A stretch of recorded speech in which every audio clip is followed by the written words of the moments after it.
Wow, what a group. Oh, thank you. Thank you. I love you.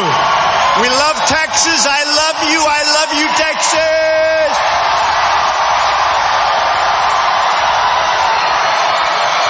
Man. Thank you. Wow. Thank you, everybody. Somebody asked me, how do you think you're going to do in Texas? I think we're going to do very well in Texas. We're going to do very well. So I have to say this. You have to see what's going on outside. There are lines that are two miles long. I don't know, and I'm not just saying this. Even the press, for the first time, and they've seen 35,000 crowds with me, but I think they're even impressed. And to be honest with you, I mean, we're just coming in, and you're talking about miles and miles of people. And I wish the fire department, and they're great, they were wonderful, but they broke the all-time record for this building by far. And I see like you could squeeze a couple of people from outside, but I guess, that's the fire marshals. We have to go by our fire marshals. Would anybody like to leave so that some more people could come in? I don't think so. I don't think. Well, I want to thank you. This is a great honor. You think this is easy, right? You think so. I get up this morning. I'm like one of the early birds, like a lot of you people. Everybody's an early bird in this group, I think. But I got up, and I was in Dallas. And last night we made a speech in Dallas, and we had an amazing crowd there, too. Gillies, we had a packed house, and we had thousands of people outside that they actually thought were protesters. They weren't. They were people that couldn't get into the venue, thousands. And then we went to San Antonio. And we raised, we have some San Antonio. And we raised a lot of money over the last 2 days for the party. The party is doing very well. The party is actually liking me. I'm an outsider. And historically, they don't love the outsiders. But I think they're starting to like me. And maybe there'll be a few. You don't hear about the tremendous numbers of people. And I'm even talking about the politicians that are totally supportive. If one person raises a little question, it's like, oh, did you hear? Let me tell you, folks, we have tremendous support, tremendous. But the biggest support of all by far, right here. I'm the messenger. Right here. Right here.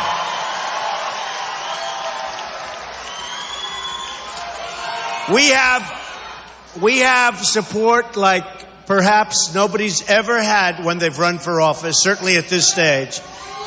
I don't think anybody's ever seen anything like this. Some of the pundits that hate me, they hate me with a passion. Which is great. I mean, I love that. Oh, I love that. Look at that. Mexicans for Trump. Mexicans for Trump. I love it.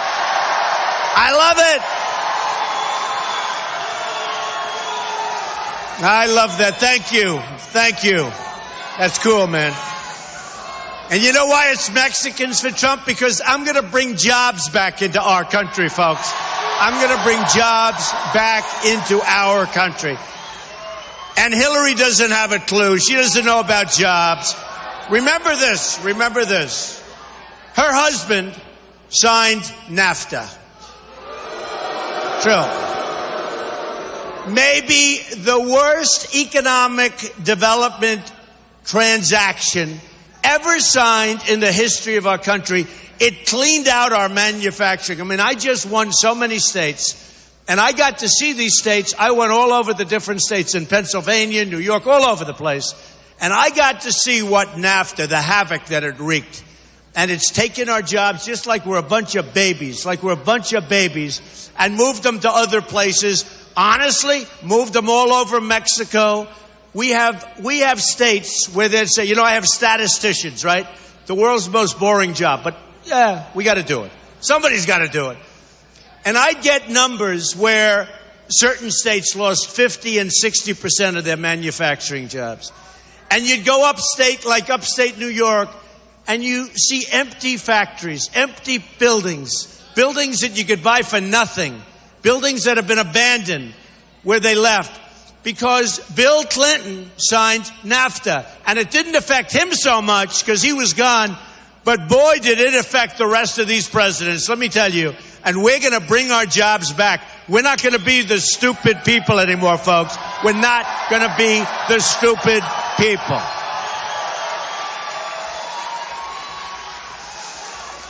So what we have, and we'll build the wall. He says build the wall. We're going to build the wall. We have to. We have to. We have to.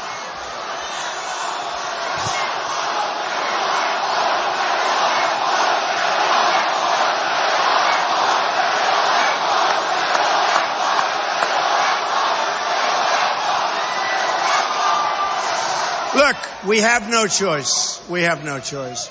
So I just got, 3 weeks ago, I got the endorsement of 16,500 Border Patrol agents, right?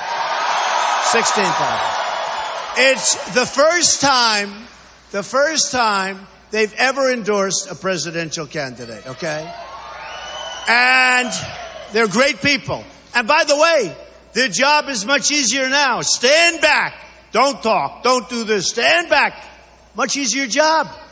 They want to do their job. They see what's happening to our country. They love our country. They want to do the job. They're not allowed to do their job. So here's what's going to happen. And I asked them, such incredible people. I asked them, I said, just, I got to be 100% sure. Do we need the wall? Well, you said yes, but they said yes also. I don't know what I would have done. Supposing they said no, I'd say, really? What am I going to do here?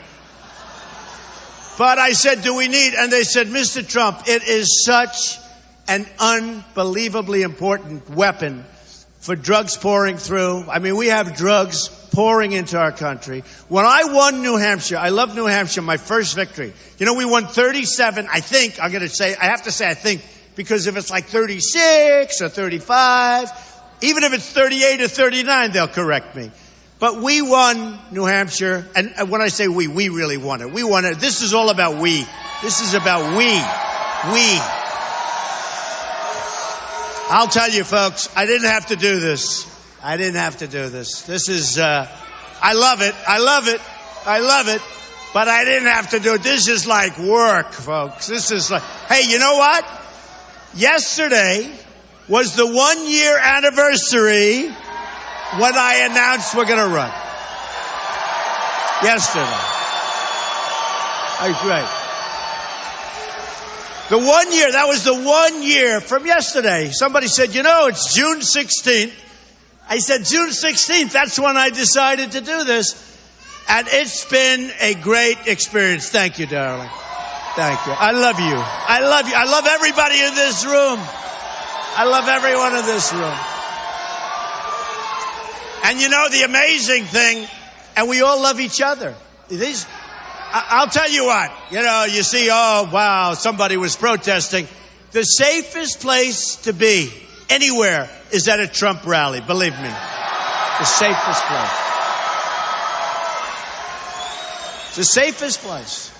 And no matter what you say, you just take a look. Now, if there's one protester that raises the hand, although I love it, the only way I get the show, because nobody has crowds like we have. And they'll admit that. Not Bernie, and Bernie did pretty well with the crowds. He was second. By the way, a deep, deep second. He was way back. Now, don't forget, we agree with Bernie on one thing, trade. He knows how bad our trade deals are. He gets it. He gets it, and that's good. Now, we're trying to get Bernie's people, because a lot of those Bernie people hate Hillary Clinton, crooked Hillary as we call her.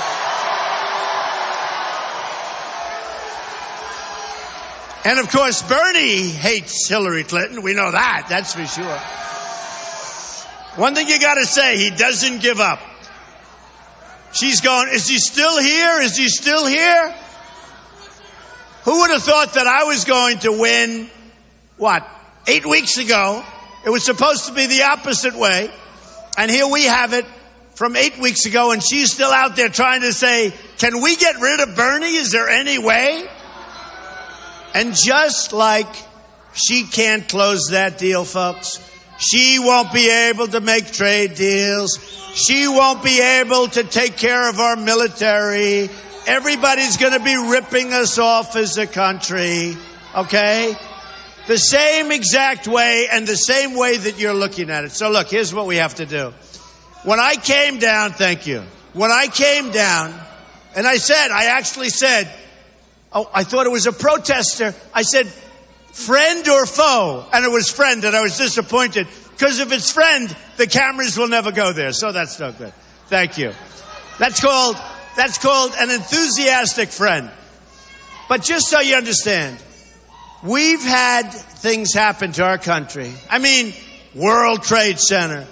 If you look at what happened in California recently, San Bernardino, you look at that. It's a radicalization like nobody's ever seen before. It's a radicalization. It's a hatred. It's a hatred. It's a deep-seated hatred. And President Obama is trying to make terrorism into guns. And it's not guns, folks. It is not guns. It is not guns. This is terrorism. And by the way, the NRA came out, National Rifle. I tell you what, they came out very strongly, probably the earliest they've ever done it. So the National Rifle Association endorsed Trump, and those people are fantastic people. You know, they take a lot of heat. They love this country. They love what it represents. They're protecting your Second Amendment, and nobody will protect your Second Amendment like Donald John Trump. Nobody.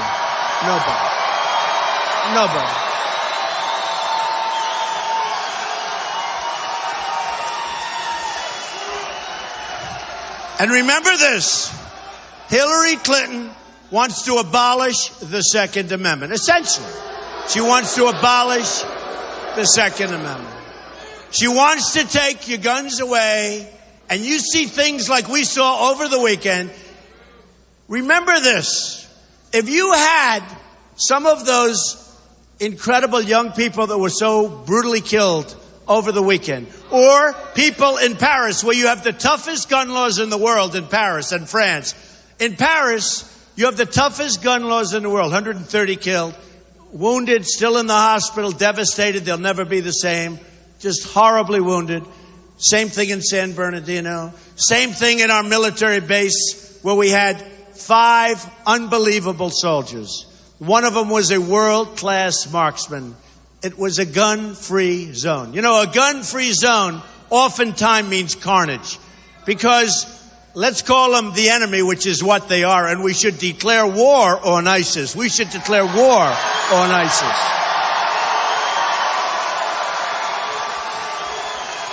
War. It's war. It's war. And they're poisoning our youth through the internet. They're getting people to go over there. The press calls these people masterminds at the top level. They're not masterminds, folks. They're thugs. They're sick people. And we've got to put an end to it. And if we don't, we're not going to have a country left anymore. We're not going to have a country.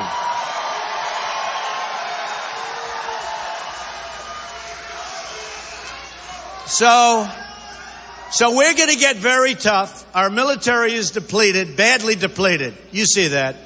Nobody better than our military people. Nobody better than our vets. Look at the way our vets are being taken care of. We're going to take care of our vets, folks. Who's a vet? We're going to take care of our vets. They wait online.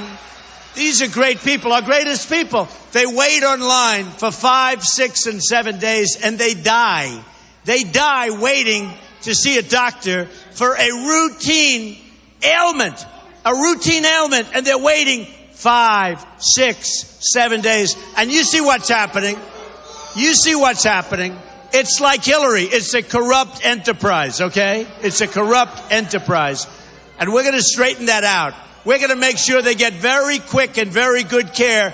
And if they can't see a doctor, we're going to have them go across the street to a hospital, to a private doctor, to a public hospital, who cares?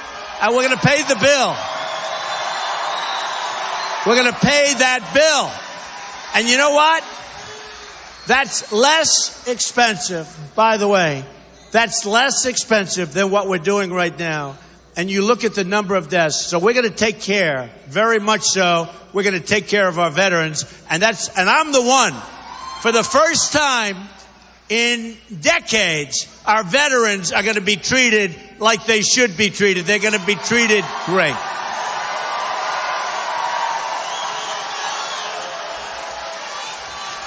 Wow. My friends. So I have in the front row, and I just see some of the greatest people. These are people who lost loved ones. These are my friends. And they called me right after my announcement, and they said, thank you, Mr. Trump. Nobody else has thought of them. These are people that lost loved ones to people that should not have been in the country. And I want to just thank you all. You're sweethearts. Thank you. Thank you, darling. Thank you. Thank you. Thank you. Look at the sign. Hold that up. Look at that sign. Wow. Whoa. Gays for Trump. Gays for Trump. Well, look.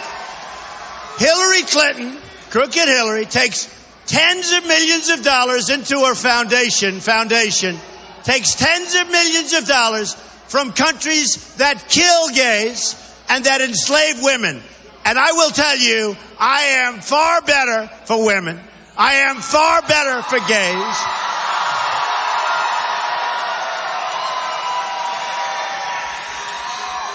And now she wants people from these countries to come into the United States, and I was saying at a 500% greater clip than Obama, and the press said I was wrong.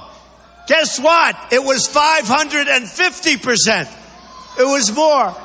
550% more than Obama coming in, and many of these countries, they want to kill gays and they enslave women. And Hillary Clinton wants them pouring in. You tell me, who's better for gays? Who is better? Tell me, who is better for women? Who is better for women?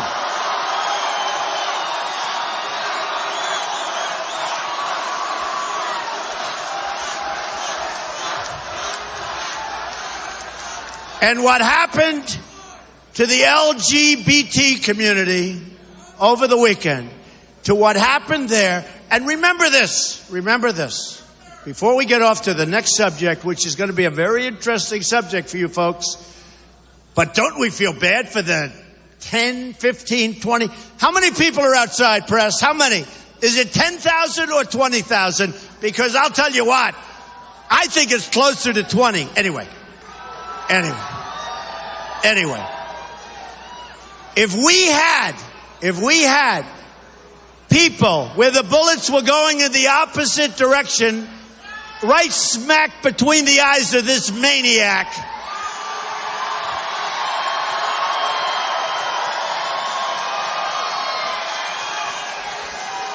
if some of those wonderful people had guns strapped right here, right to their waist or right to their ankle, and this son of a bitch comes out and starts shooting,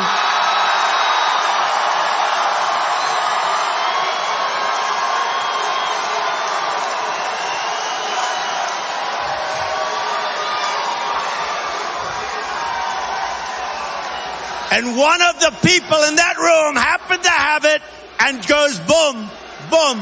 You know what? That would have been a beautiful, beautiful sight, folks. That would have been a beautiful, beautiful sight.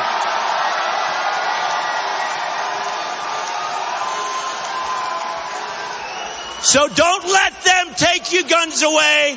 And believe me, you put me in there, we're going to save that Second Amendment. We're going to save your guns. They're not going to take away your bullets. They're not going to shorten up your magazines.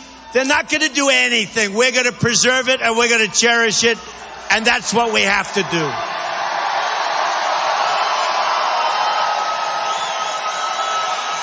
Now, remember this. So we have I love you. Look at this guy. He keeps shouting. He loves. You love me, right? Okay. Hey, you know what? He's a guy, but I love him, okay? He's a guy, but I love him. That's cool, man. All right, so look, we have a lot of things happening.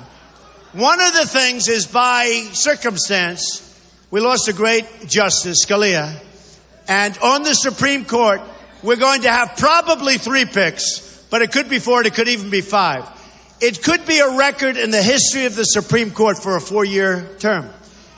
And if Hillary gets in there and puts these horrendous picks in the Supreme Court, folks, we are like Venezuela. You see what's happening to Venezuela, right? You see what's happening. We will be a large-scale version of Venezuela, and it's not going to be pretty. One of the reasons I hope you're with me, and I know is there anybody in this room that's not going to vote for Trump? Just out of curiosity. Nobody. Wow. USA.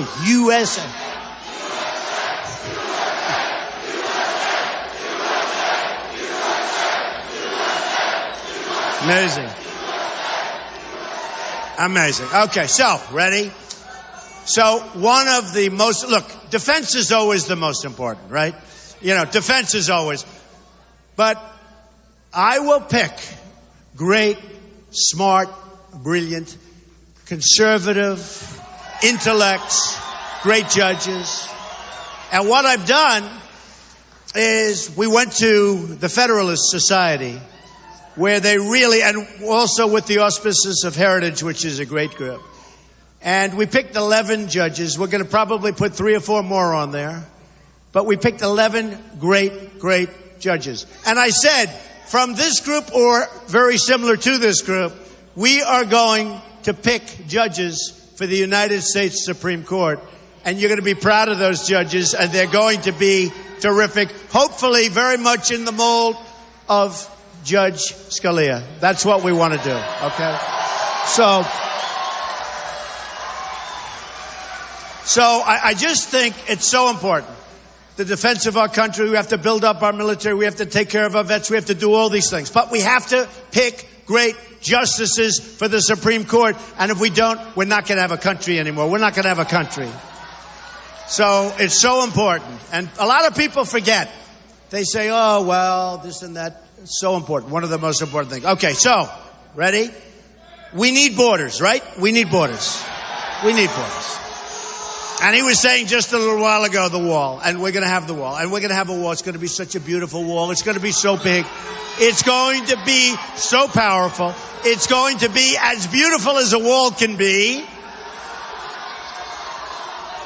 I've got to make it beautiful because maybe someday they'll name the wall the Trump wall. Who the hell knows?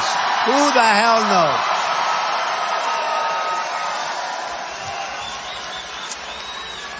But folks, we have to have it.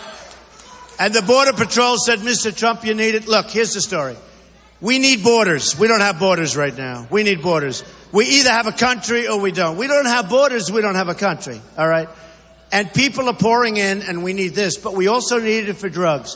When I was up in New Hampshire, I was going to say, I spent a great deal of time there, and I got to know the people. And it's a beautiful state, incredible. The beautiful lakes and rivers and roadways and the trees and everything. And I'd sit with a group and I'd say, what's the big problem in New Hampshire? They said heroin. I said, heroin? It doesn't work. I mean, it doesn't fit with everything, the beauty. And it turned out to be a massive, massive, massive problem for New Hampshire. And then I went to South Carolina. I went to Massachusetts. I went all over the place. No matter where I went, heroin and drugs that pour across the southern border. And I said to the people of New Hampshire, my first victory, I love them. I love them. I said to the people of New Hampshire, look, if I get elected, we're going to solve your problem. We're going to try and get your youth. And it's not only youth, it's beyond youth. But we're going to try and get people, help them. We're going to help them. We got to make them better. We got to get them off it. It's not easy. We're going to work like hell to get them off this horrible stuff that's flowing in. And it's cheaper than candy. It's cheaper than candy because there's so much of it. It pours in because our leadership, our president, doesn't have a damn clue what the hell he's doing. And our youth are being poisoned. They're being poisoned. And the wall will be done. And you know, interestingly, when I was talking to certain politicians, they said, you don't really build a wall. I mean, you can't really build a wall. Well, we have 2,000 miles. We actually need 1,000, even less than that, because we have a lot of natural barriers, right? Big, strong, wonderful natural barriers. So we need 1,000 miles. The Great Wall of China is 13,000 miles long, and it was built 2,000 years ago, folks. 2,000 years ago. And they didn't have Caterpillar tractors, just so you understand. You know, to the best of my knowledge, they didn't have, and we will not use Komatsu. We will use Caterpillar, okay? We will use Caterpillar. Not using Komatsu. You know, I used to tell the story, and I could see what was happening. I don't know if you saw, 2 days ago it was announced that our trade deficit is the largest it's been in 7 years, okay? Now think of that. How sad. And here I am for years saying our trade. And the arrogance, they don't listen. They don't listen to me. They have to listen to me, right? Because I'm representing a lot of people, folks. So we have the largest trade deficit we've had in many, many years. And that's why I mentioned the name Komatsu, right? And a friend of mine, this is 2 years ago now, I used to tell this story, I haven't told it. But he's an excavator, a great excavator, big. And I see him and he's very sad. And I say, why are you sad? He's a rough guy, he doesn't get too sad, but he gets sad. He's rough. Most excavators are pretty rough, right? You know, these are not babies. But let's say this, he's as sad as an excavator can be, right? But he said to me, Donald, I just ordered Komatsus. I said, really? Why? He said, because Japan has devalued their currency to such an extent. And he always bought Caterpillar tractors. His whole life he bought Caterpillar. And they couldn't compete. Only for one reason. Because Japan has brilliantly devalued. And he went on and made a very, very large order of Komatsu. I say, are they as good? He said, no, but they're very good. They're very good. High quality equipment. Not as good, but good enough and quite good. And I said, so what do you think? He said, our country's in trouble. And I started telling this story 2 years ago. And if you think about it, I really predicted exactly what was going to happen. Because look at what's going on. We're losing our jobs like crazy. The reason I won Indiana was largely, was because of Bobby Knight. I mean, Bobby Knight, Bobby Knight. And some other great folks, I want to tell you. And I think we would have won very big anyway, but boy, did we win in a big landslide. But you know what? That was right in the time when everybody was talking about Carrier air conditioner moving to Mexico, firing 1,400 people. And those people were following me around that week in Indiana.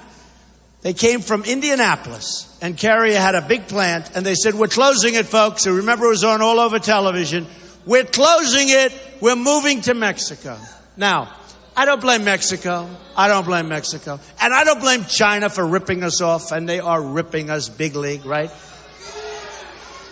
Biggest trade deficits in the history of the world with China. We have rebuilt China. I don't hold it against them at all. Not all. I don't hold it against China. I don't hold it against Japan. I don't hold it against Mexico or Vietnam or India or any other country that's killing us on trade, that's taking our jobs. I don't hold it against them. I hold it against our leaders for being grossly incompetent. They're incompetent.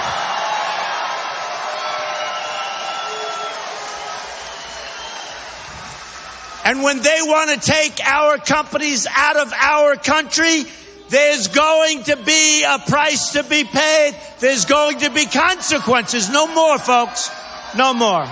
No more. No more empty factories that sit there and rot. Like all over Pennsylvania, all over New York State, all over Maryland. I'm looking at these places. you wouldn't believe what you're seeing. And you could see 20, 25 years ago, thriving enterprises, and now they're rotted from the water and from the wind. So we're going to do things, folks, and we're going to be the smart people again. You know, a lot of the Republicans have said to me, and they said, you know, you are not conservative. And the reason I imitate somebody, he said, you are not a conservative because you don't believe in free trade. Okay. Who cares? Let me tell you, folks, let me tell you. Number one, I'm a Republican. Number two, I happen to be conservative. But more importantly, I was asked by one of the networks recently, so what is your status? You know, to be a conservative, you're supposed to believe in free trade, goes across the border. But we don't have free trade. People think we do because they're stupid people. We don't have free trade. With China, they dump their product all over the place. They're dumping steels and ruining our steel mills. They're ruining our steel mills. Obama's closing up our coal miners and our mines. So you got miners all over the place. And you know what? I went into West Virginia. We won West Virginia in a landslide. Because the miners know that I'm going to put the miners back to work. We're going to put the steel workers back to work. We're going to put them back to work. And we're going to put them back fast. But I don't blame these countries. What I do is I blame our inadequate leadership. And it's almost hard to believe that this could be happening when you look at what's going on with our country. Now, here's what we're going to do. Let's take I could talk about Ford. I can talk about Carrier. I can talk about hundreds of different companies that are no longer here. They're no longer here. And here's the story, folks. I believe in free trade. Okay, that's official. But here's the problem with free trade. We need smart leaders to make free trade work. And we have leaders that are not smart. In fact, they're rather stupid, I must say. They're rather stupid. So I was asked on a program the other day, recently. They said, do you believe in free trade? I said, yeah, I do. Do you believe in fair trade? Yeah, I do. I believe in trade. Well, what kind of trade do you like the best? I said, here's my trade. I want to make great deals. That's what it is for the people, for this country. I don't care if it's free trade. I don't care if it's fair. It doesn't make any difference. I want my trade deal. I want to make good deals for you. And I have the greatest negotiators in the world. We have Carl Icahn. I've gotten endorsed by the big business leaders. They love Trump. What can I tell you? But I have such great endorsement. We have the greatest negotiators in the world in our country, and we don't use them to make these deals that are bigger than any company's deals. These are the biggest deals. Deals with China, deals with Japan and Mexico. These are the biggest deals in the world, folks. And we use political lightweights, political hacks that don't know what they're doing. And China looks at us and they can't believe how stupid we are. They can't believe they get away with it for years. It's amazing that the country, not so well, but that the country functions. It's amazing. So we're going to change all of that. And when we came down, remember, when I started this journey, it was about illegal immigration. And these are my friends right here. And they've lost big league, the biggest. They've lost the biggest. All of my friends, unbelievable people. They've lost the biggest. But when I came down, it was about illegal immigration. And it was about trade. And it was about a strong military. But basically, it was about illegal immigration and trade and bringing our jobs back. Then we had Paris happen. And we had other things happen, whether it's San Bernardino or so many others. And I started saying, wow, we got to toughen up this country. We have to be very, very smart and very strong and very vigilant. And we have to get people, when they see there are bombs all over the floor of an apartment, they have to report these people to the authorities, and they have to report them fast. They have to report them fast. No more games. You know, the leader of the Paris attack, they couldn't find him. Do you remember? And it was almost a year. You know where he lived? Right next to where he was living for years. Everybody knew he was there. Nobody reported him. They found him through luck. Nobody reported him. San Bernardino, they see all these bombs all over the floor. They say, well, you know, not too normal to have bombs all over your apartment floor, right? People saw it. This maniac over the weekend, look at his record. People saw what he was doing. First of all, his wife knew. I think his father knew. I think a lot of people knew. And they didn't report him. And we have now 50 young people. We have 50 people dead. We have a tremendous number of people badly, horribly, gravely injured.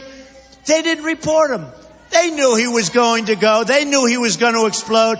Nobody reported him. Nobody. They have to report. And I've been saying it for 2 weeks, big league. And now all of a sudden people are saying report. They're saying report. Okay. So here's one other thing, folks. We have a country that's bust, right? We have a country that's bust. We protect Japan. We protect Germany. We protect Saudi Arabia. We protect South Korea. We protect all these countries, and they don't pay us what it costs. They don't pay us. We're losing a fortune. We have to go to those countries, which are wonderful countries. We have to say we need help. Now, Hillary said, how dare Donald Trump say that? He wants to abandon Japan. I don't want to abandon Japan. Now, here's the problem with what she said. By her saying that, you can never make a good deal. Because she's saying under no circumstances, folks, we have to be prepared to walk. I don't want to walk. Hopefully we're not going to walk. But if you don't say you're going to walk, or if you're not prepared to walk, you're never going to get them to pay. We are losing billions and billions and billions of dollars protecting very strong financial behemoths. South Korea. How about Saudi Arabia? Saudi Arabia was making $1 billion a day when the oil was high. Now they're still making a fortune. If we weren't there, Saudi Arabia wouldn't be there for 2 weeks, okay? We protect Saudi Arabia. We pay rent.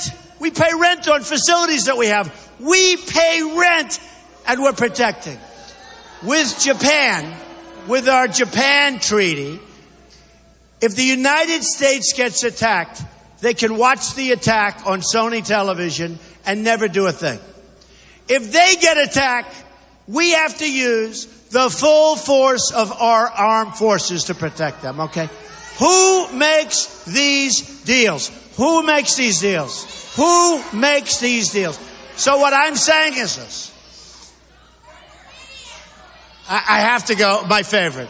So I get asked by a very good commentator, what do you think of NATO? Now, in all fairness, I've been doing deals all my life. I built this great company and all that stuff. And I do deals. Nobody talked about NATO. I mean, in all fairness, I'd like to say I have great experience with NATO, but I do have a lot of common sense, and I do have a lot of business instinct, like some of my friends that are here. So the question is, what do you think of NATO? I'm saying to myself, first thing is, nobody's ever asked me this before. Second thing is, well, I said this. I said, number one, I believe it's obsolete. Set up many, many years ago about the Soviet Union. Soviet Union doesn't exist. Now it's Russia, but Russia's still a big threat. It's okay for Russia. The problem is that our new threat is terrorism. And NATO wasn't really set up for terrorism. They don't even have the right countries, all right? So I said, it's obsolete because it doesn't take care and take into account terrorism. Number two, all of these countries, well, a lot of them don't pay. In the real estate business, I have some friends that are in real estate here. They call it, they're delinquent, right? They're delinquent. They didn't pay their rent. These people didn't pay. Now we're protecting them, probably end up in third world war by protecting these countries. They don't even pay, or they pay us a fraction, or they pay us much less than they've agreed to pay us. Because nobody asked them for money. In the meantime, we have the highest taxes in the world. We have budget deficits that are through the roof. And by the way, speaking of that, I'm lowering your taxes lower than any other candidate by far. By far.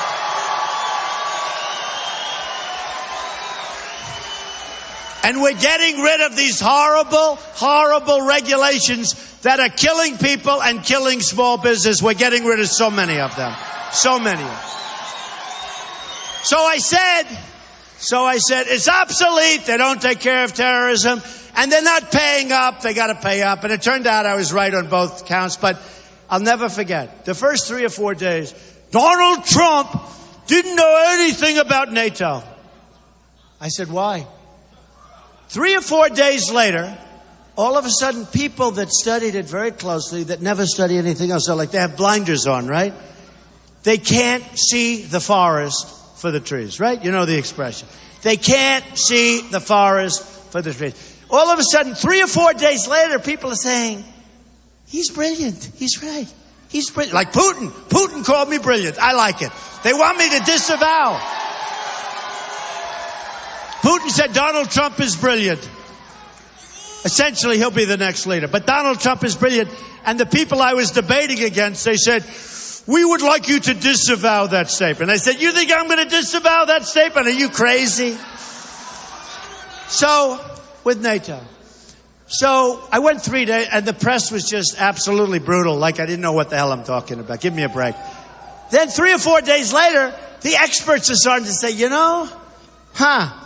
Trump is sort of right. It's obsolete. These are people that study it 8 hours a day. They study it. And they're saying, Trump could be right. And he's right also. They're not paying up. They're not paying up. They owe us a lot of money, many of these countries. Okay. Now here's what happens. About 7 days ago, front page of the Wall Street Journal. Big, big story. NATO to set up major terrorism unit. General so-and-so to be the head of it. I said, that's what I said. Now, they don't give me credit for that. They had a little sentence, like a little 1/3 sentence. Donald Trump wasn't happy about it. Oh, great. Great. Folks, our country has such incredible potential. We have such incredible potential. There are so many pockets of fat. There are so many pockets of stupidity. We can bring our country back bigger and better and stronger than ever before. I'm telling you.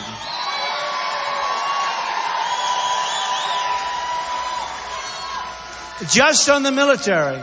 And I said this. I said, again, you have to always be prepared to walk. But just on the military, I said, look, we want to help Japan. We want to be a great ally to Japan. We'll always be friends with Japan. But, they got to help us. Obama sent a general out, and he said, doesn't Donald Trump know? This is true. I promise. Doesn't Donald Trump know that Japan covers 50% of the cost of the military? I said, why don't they cover 100% of the cost of the... Why? Now, if he said 50%, the number is probably 25 or 20%, okay? Folks, we're like the country, and so true, that's being led by the dumb people. It's not going to happen anymore, folks. It's America first. It's America first. It's America first. And we're going to get it going, and we're going to get it going like it hasn't been going in many, many years. I really mean it. My theme, I see all these hats, Make America Great Again. White, red, camo, black, all of these hats. But we're going to, the theme is Make America Great Again. I honestly believe it will be Make America Great Again, Make America Safe Again, safe.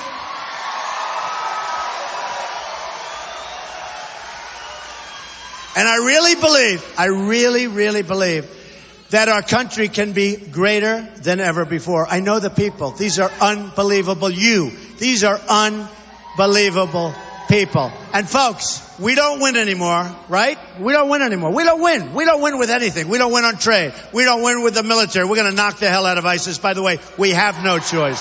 We have no choice. We have no choice. But we're going to start winning again. We're going to win so much, you people are going to get sick of it. You're going to come up, and they're going to call me from Texas. Mr. Trump, sir, you have thousands and thousands of calls from Texas. They're all your friends. They heard you speak one night. Mr. Trump, they're very upset. President Trump, they're very upset.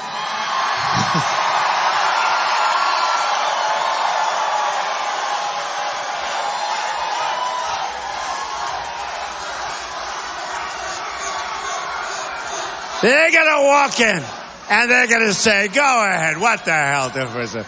They're going to walk in, they're going to say, President Trump, thousands and thousands of calls from Texas. They are so upset with you, Mr. President. They can't stand the amount with which you're winning by. Everything is a win. You're winning on trade. You're winning at the border. You're winning with your military. You're winning on health care. We're going to repeal that horrible stuff and replace it. Mr. President, sir, you're winning with Common Core. You're going to end it and bring education local. Mr. President, sir, they can't believe you've saved the Second Amendment 100%. And Mr. President, the people of Texas do not want you to win so much. It's driving them crazy. And I'm going to say, tell the people of Texas that I love them, but we're going to continue to win. We're going to win so much. We're going to